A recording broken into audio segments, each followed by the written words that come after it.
hari ini saya akan bawa sebuah kisah seram berasaskan dari Facebook karya Zizi Deha Azizi. Tajuk hari ini adalah tidur di rumah nenek.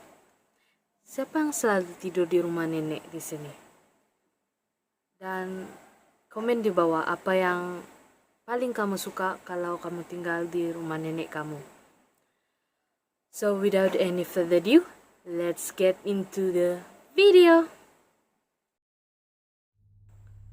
Setelah lama tidak bercuti, aku merancang pulang ke kampung nenek. Sudah lama aku tidak tidur di rumah nenek. Kalau balik raya pun semalam saja aku bermalam di situ. Tidak puas rasanya. Kebetulan pula ketika itu musim buah. Riangnya rasa di hati. Bolehlah aku menikmati buah-buahan kampung hasil kebunnya. Mesti nenek buka meja depan rumah untuk menjual hasil kebunnya. Bila sampai di kampung, beberapa orang sepupuku telah ada di rumah nenek. Mereka datang bermalam bersama makcikku yang kebetulan mengikut suaminya outstation di daerah nenek. Niat di hati, mau bermanja dan tidur di celah ketiak nenek. Tak dapatlah sebab nenek tidur dengan cucu-cucunya yang masih kenitu. Terpaksalah aku mengalah lalu tidur sendirian di bilik. Aku merebahkan diri di katil sambil membaca novel. Masa tu masih awal lagi, baru pukul 10 malam, tak silap aku. Makcik dan nenek masih belum tidur. Aku dengar mereka masih bersembang di ruang tamu.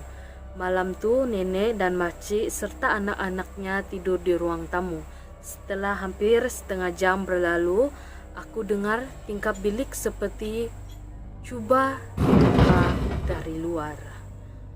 Tingkap bilik tersebut menggunakan kunci jenis selak. Jika cuba dibuka dari luar akan mengeluarkan bunyi bising. Siapa tu? Aku memberanikan diri dan bertanya. Senyap sebentar. Bila aku meneruskan pembacaan, bunyi tingkap cuba dibuka berulang semula. Setiap kali aku bersuara, bunyi tingkap senyap sekejap dan kemudian bermula semula. Oleh karena panas hati, aku bangun dan membuka tingkap. Jangan main-mainlah, sergah aku. Namun tiada sesiapa pun kelihatan di luar. Bunyi orang berlari atau berjalan pun tiada, hanya kegelapan semata. Nenek menyoal dari ruang tamu, apa yang berlaku? Bila aku cakap ada orang cuba membuka tingkap dari luar, nenek bergegas masuk ke bilik.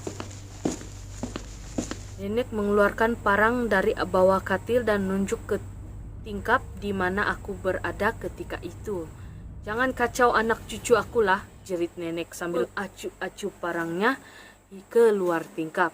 Pelik aku melihat perlakuan nenek. Nenek marah siapa? Soalku di dalam hati, sebab aku tak nampak sesiapa pun di luar. Nenek membebel sambil menggeleng-geleng kepalanya. Namun nenek suruh aku tidur. Nenek pesan nyalakanlah lampu tidur, jangan bergelap.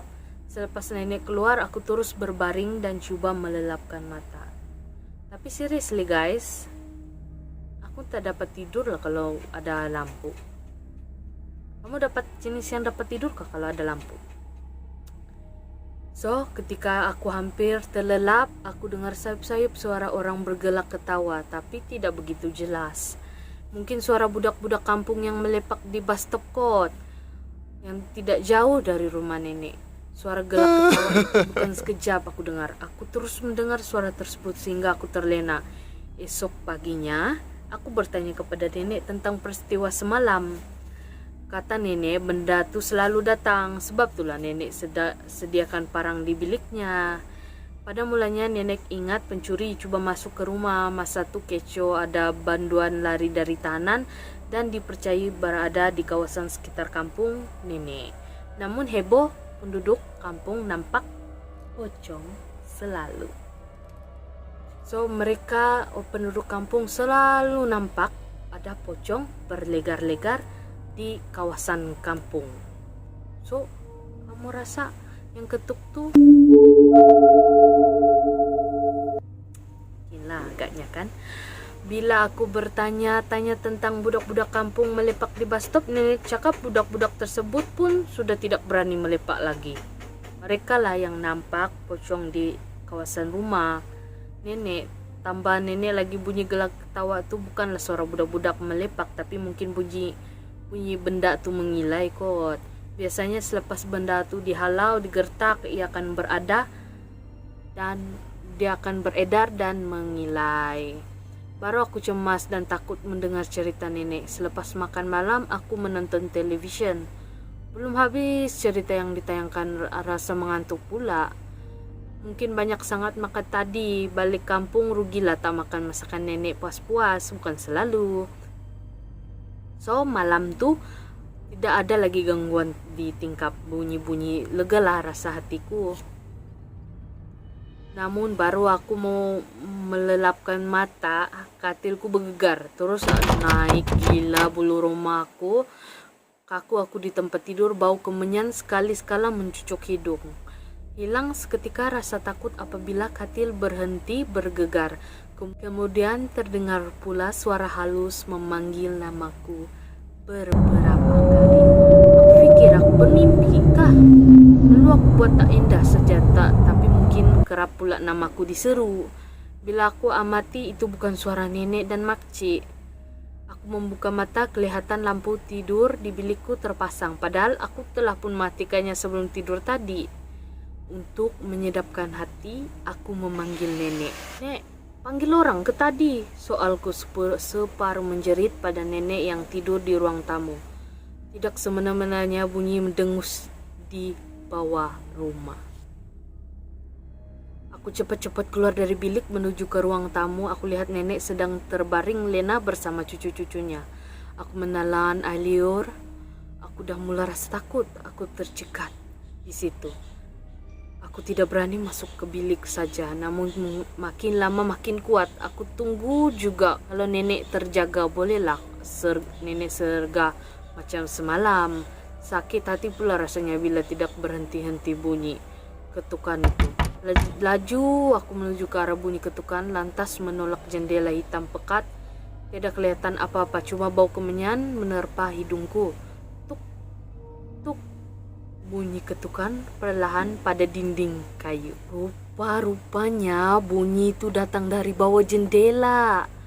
Terlolong aku menjerit bila mendapati susuk tubuh dengan kepala berbujut ada di situ. So, ia sedang menghantukkan kepalanya yang berbungkus tidak jauh dari tempat aku berdiri. Lintang pukang aku keluar mendapatkan nenek yang tidur di ruang tamu. Dengan kusut masai nenek bangkit dari tempat tidur. Setelah mendengar ceritaku, nenek terus mengambil parang dan membuka pintu. Aku mengikuti nenek menuju ke bilik. Di bahagian luar rumah kelihatan terlompat-lompat si bujut itu beredar menuju ke kaki bukit tidak jauh dari rumah nenek. Tak sangka power gila nenekku ni.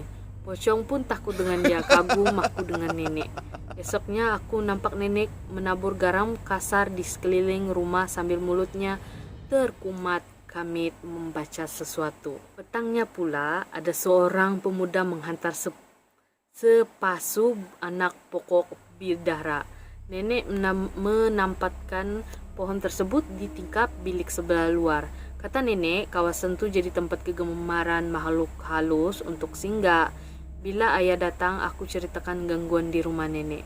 Kata ayah, biasanya yang pandai memanggil hantu raya.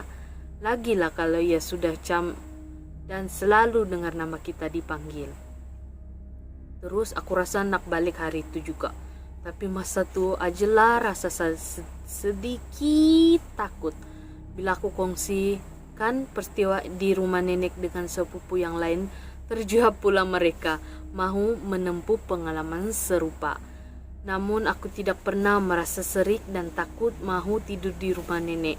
Nenek aku kan power, hantu pun takut dengan dia. Percayalah nenek deh guys. Kalau aku lama dah terbirit-birit nampak benda tu. Di nenek boleh bawa parang dia kejar. Ada lagi ke nenek macam tu sekarang? Thank Thank you guys for watching my video sampai akhir. So, kalau kamu minat mau tengok horror gaming atau cerita seram, jangan lupa subscribe dan like channel ini, karena saya akan sentiasa berkongsi cerita dan gaming seram di video ini. Selain itu saya juga melakukan vlog, tapi kalau sekarang enggak lah sebab busy kan.